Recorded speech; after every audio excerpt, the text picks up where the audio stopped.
Y estamos en San Rafael, California, tomando un espacio muy importante para tener una conversación con Jesús Alfredo Campos.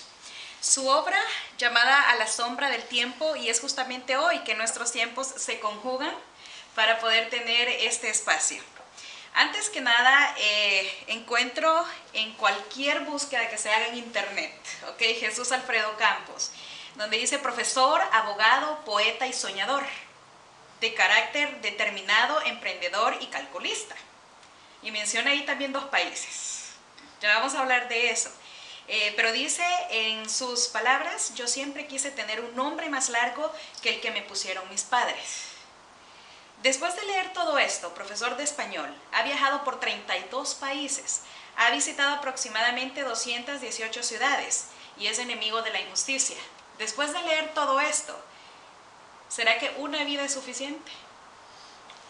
Para una vida como la que yo he tenido, creo que sí, una vida es suficiente.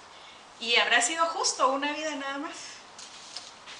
Pues faltan todavía, aunque no lo creas, falta todavía cosas que yo tengo planificadas y es posible que con lo que tenga que vivir lo pueda lograr. Pero yo entiendo el espíritu de tu pregunta. Lo que sucede es que cuando se tiene una vida como la que yo he tenido, en donde sí es cierto, he hecho 1.000.000 de cosas, pero también no he hecho otras cosas, no que las haya sacrificado, sino que simplemente no me han llamado la atención, no creo que yo las disfrutara si las hiciera, y no haber hecho esas cosas implica haber hecho ese otro montón de cosas que aparentemente he logrado. Y partiendo desde ese hecho, podemos decir que en este momento, en este día, Jesús está satisfecho. No. ¿Por qué? No, yo todavía tengo planes. Te acabo de decir hace un minuto que hay todavía otras cosas que quiero realizar. Cosas que me satisfacen a mí, aunque para compartir con más gentes en el mundo. Muy bien. Ok, comencemos ahora con esta parte en la que voy a abocar a unas palabras. Somos lo que fuimos. Entonces, partiendo de eso, si nosotros capturáramos la vida de Jesús Campos en una fotografía, una sola fotografía, ¿cómo veríamos esa fotografía? Bueno, primero, yo no estoy 100% de acuerdo en que somos lo que fuimos. Ajá, ¿por qué? Yo al contrario, yo pienso que somos lo que nunca hemos sido y no somos todavía lo que seremos, ¿me entiendes? Hay una ley filosófica que dice que todo cambia, menos las leyes del cambio, ¿verdad? Y yo pienso que yo no soy la persona que fui ni siquiera hace 10 minutos. Yo ya he envejecido 10 minutos, ya no soy el mismo, ¿verdad? Sí. Así es que, pero en respuesta a tu pregunta, si yo me pusiera en una fotografía, ¿cómo yo me retrato? Sí, ¿cómo luciría esa fotografía? Luciría como un hombre satisfecho con su vida y con lo que ha hecho. Y hasta ahora, aunque todavía con objetivos no realizados, pero la mayoría de ellos sí ejecutados. Compararía mi vida como una fotografía que todavía le faltan retoques, ¿verdad? Pero que ya está hecha, la forma ya está definida, solamente le faltan algunos retoques. Cierta edición. Exactamente. Por los años que vienen, todavía. Sí, ojalá, sí. Y después de saber que tiene su poemario, tiene todos estos viajes, tiene su experiencia como maestro, como abogado, ¿qué o quiénes constituyeron a la persona que nosotros vemos hoy? Bueno, primero, una de las cosas, hablando de editar mi vida, ¿verdad? Una de las cosas que todavía no he realizado a plenitud es escribir. Yo tengo ya escrito, solo me falta publicarlos, tengo planes de publicar un mínimo de 3 libros más. 2 libros, 2 poemarios, una antología, y luego un libro precisamente sobre crónicas de mis viajes. Entonces ahí tengo esa cosa pendiente, ¿verdad?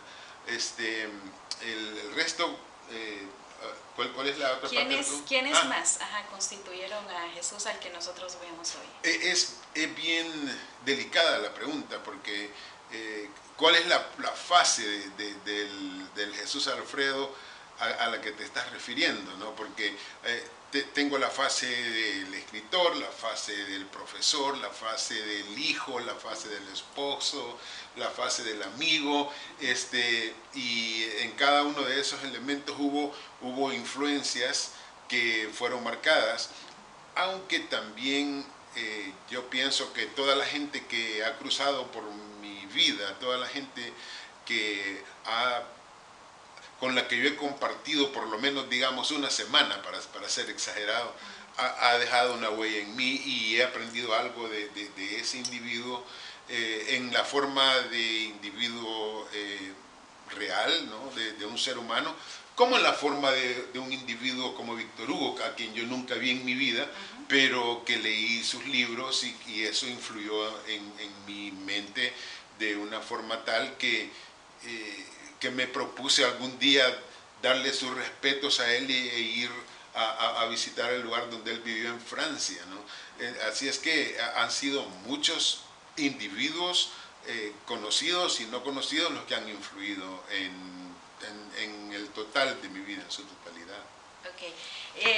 En cuanto a eso, precisamente a su vida, y sabiendo que nuestra mente, nuestros recuerdos son tan poderosos, quiero entrar en ello y saber cuál es un recuerdo preciso que existe en usted. ¿Un recuerdo de qué fase de mi vida? ¿De cualquier cosa? Sí, de cualquier, un recuerdo que ha sido lo suficientemente significativo como para influirle en su historia, en su camino en general. Bueno, son muchos realmente. Sería bien difícil escoger uno, porque vaya, si tomamos en cuenta la etapa de mi vida, la primaria etapa de mi vida, en la que era un muchachito que vivía, miembro de un grupo familiar que vivía de una forma modesta, humilde, pero feliz. Entonces esa etapa es algo que me fascina recordar, y escoger aspectos de ese periodo que se quedaron grabados en mi mente, que podrán no tener mucho interés para otros si lo oye, pero que para mí fue crítico, como cuando quizás tenía 5 años, no, menos, quizás tenía 3 años yo, cuando mi madre me había comprado un par de calcetines, y mi hermana mayor me llevó a la iglesia, me llevó a misa, y se vino